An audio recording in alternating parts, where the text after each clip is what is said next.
Eu sou a jornalista Neuza Araújo Nunes e vou conversar com o psicólogo e psicanalista Fausto Lemos. Tudo bem? Tudo bem, boa tarde. Tudo bem. A pandemia do coronavírus, a partir das condições que se fizeram necessárias, elas podem afetar a saúde mental? Olha, elas podem sim, e a gente tem constatado isso na prática, inclusive.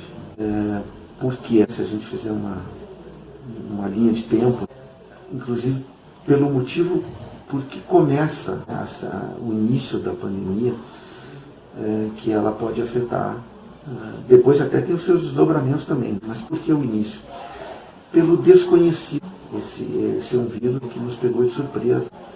É uma coisa que até já tínhamos passado, mas talvez não nessa escala, como outras epidemias que tiveram, mas me parecem mais controladas. Esse vírus ele tem uma característica diferente, ele é desconhecido, ele está nos trazendo surpresas, que a gente está, ao longo da pandemia, aprendendo a lidar com ele, algumas coisas. Os cientistas vão estudando e vão descobrindo maneiras, não se descobriu ainda. Então, essa característica do desconhecido, ela já começa no início a nos colocar de prontidão.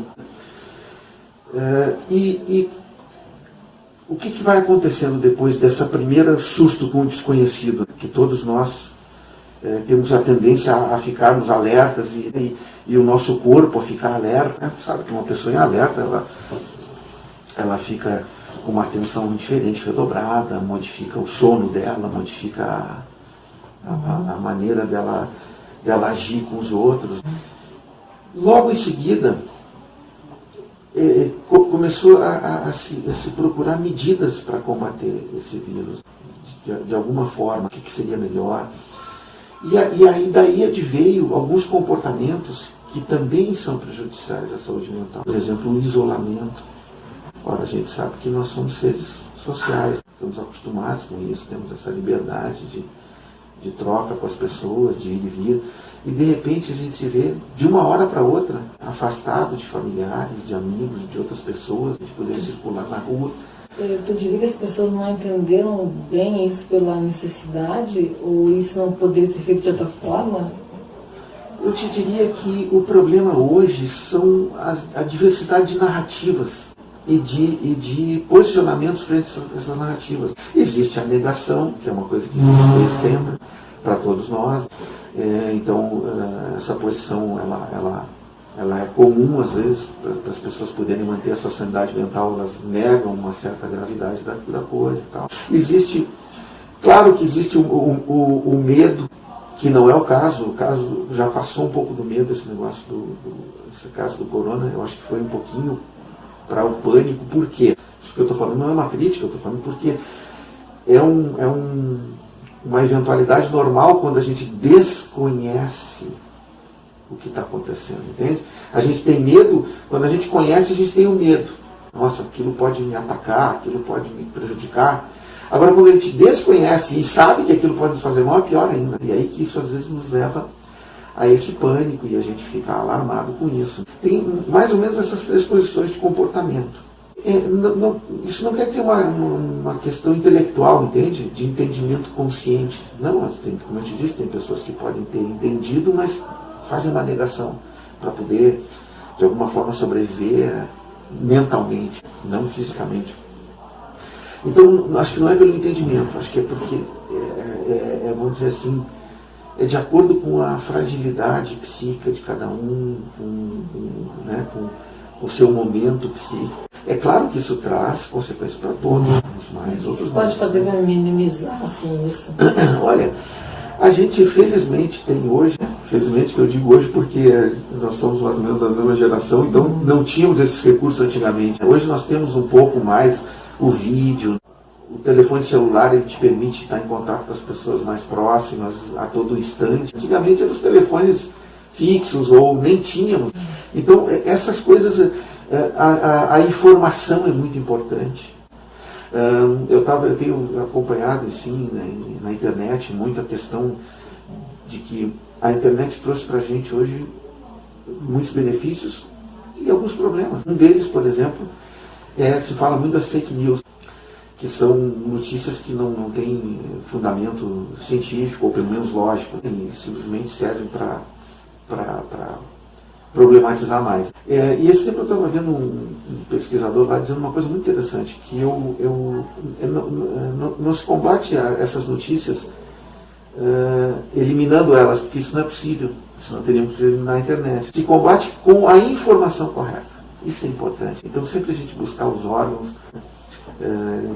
oficiais, de tentar entender realmente o que está acontecendo. Isso oxigena o cérebro? Oxigena o cérebro. Oxigenando o cérebro, a gente consegue pensar melhor, não entrar em pânico, não minimizar e nem maximizar. Esse seria o ideal.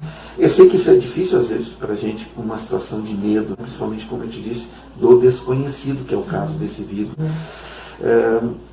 Mas é a única forma da gente tentar sair dessa, manter o equilíbrio. É a única maneira de dar um passo para frente. Não subestimando e nem superestimando. E como é que é a única forma? É essa, a informação. Eu li um pensamento do John Lennon e eu achei muito interessante. Ele diz que a vida é aquilo que acontece enquanto nós estamos fazendo outros planos. Eu fiquei pensando, puxa, em tempos de Covid, de certa forma, a vida está em compasso de espera. E outros planos nem se fala, assim. Como é que tu avaliaria essa ideia dele, assim, digamos, esse conceito? Foi uma espécie de conceito. Sim, é uma frase impactante. Eu acho que tem muito sentido. De fato, o compasso de espera me lembra, vem da banda, a banda retardava para o desfile passar. De fato, quando a gente tem uma incerteza muito grande sobre o futuro, fica mais difícil fazer planos. As pessoas realmente se retraem nesse sentido. E isso também prejudica, fazendo o gancho com a tua primeira questão, prejudica a saúde mental. Porque uma vamos dizer assim, das coisas boas, das características de uma saúde mental é poder fazer planos. Não ficar escravo desses planos e sonhos, mas é poder pensar nos seus desejos, nos seus objetivos, no seu futuro. Então, é claro que isso fica em suspenso, porque tu tem ali um inimigo desconhecido que pode modificar tudo de uma hora para outra.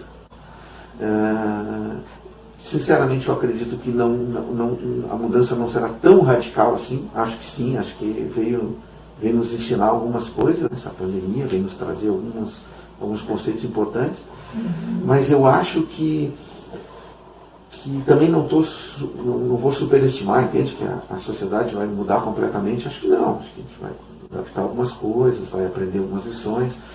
Mas eu acho que realmente a frase tem muito sentido. As coisas ficam em suspenso, porque a gente fica numa posição de não saber. Imagina, ele morreu em 81. Só. Bem antes, eu já imaginava. Sim, mas era um gênio, né?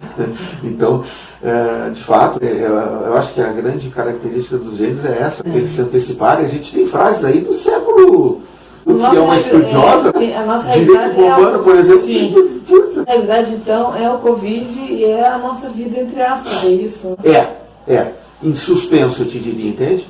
Em suspensão. Aprender a lidar com ela. Eu talvez seja um otimista, eu acho que em seguida a gente vai conseguir já ter um anteparo, assim, entende? Talvez eu esteja sendo otimista, mas o momento é de suspensão para todos nós. Entende? Um momento de cuidado, claro, pode ver as pessoas,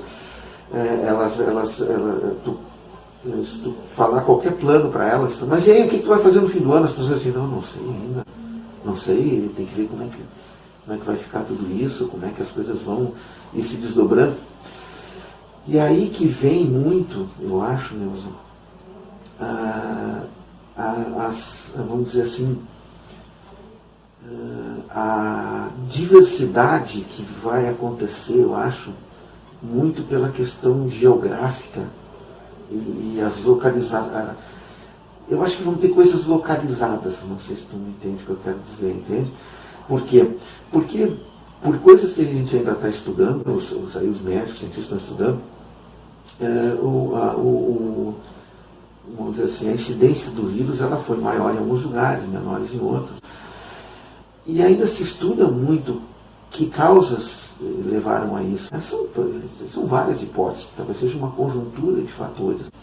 Mas a verdade é que tem regiões que são mais afetadas, tem outras que são menos, tem outras que são mais ou menos dentro do mesmo estado, porque nós estamos no Rio Grande do Sul, e a gente tem Passo Fundo aí como uma cidade bastante afetada. Lajeado também. Lajeado, difícil descobrir as causas, porque é difícil dizer assim, não fizeram isolamento, não sabemos ainda. Pode ser que tenham feito, mas pode ser que tenha tido pessoas que viajaram para o exterior, e aqui, infelizmente, em algum momento não tivemos e tal. Então, eu acho que isso aí vai ser objeto de muita pesquisa ainda, até a gente se sentir, depois de vários meses, mais seguro para começar a ter uma vida normal e sem medo. E aí, mais tranquila emocionalmente. Porque esse aqui é o foco da tua pergunta lá no início, do emocional. O emocional, os outros planos, tudo. Isso. O emocional acho que também vai ser uma questão de tempo, de paciência, entende? Mas o que é o recomendável nesses tempos difíceis? É tentar manter o máximo da sua lucidez. Não é fácil, é claro, para todos nós, entende? A gente que tem familiares idosos, por exemplo, a gente se preocupa. Enfim, as informações a gente se preocupa de realmente saber a veracidade delas e tal. Eu acho que o mais importante, o que é difícil nesses tempos, é tentar manter uma lucidez, uma coerência, entende? Que é o melhor para não desorganizar emocionalmente, entende? Não é fácil, a gente não pode subestimar isso. Entende? Esse seria o pior erro, que é o que a gente está falando do vírus. O pior é a negação. Claro que o alarmismo também em alguns casos, o ideal seria a gente manter um meio termo, mas a negação ele é pior ainda. Porque o alarmismo, pelo menos, o sujeito se previne de alguma forma. O que nega, ele parece que está dentro de uma bolha. Então, o ideal é a gente aproximar essas duas coisas e ter ali uma posição de meio central, coerente, entende? Eu acho que é o mais importante para tentar manter a lucidez. Como eu disse, não é fácil, mas a gente tem que fazer isso todo dia. Um exercício mental todo dia. O exercício mental de acordar de manhã, pensar que já evoluímos aí um pouco mais no combate, as pessoas estão melhorando, já temos aí várias pessoas que se curaram, temos aí pesquisas sobre a vacina, tentar tirar o melhor possível disso, o que isso tem me ensinado. Eu acho que, pensando assim, a gente consegue combater o pânico, entende? O medo. Eu acho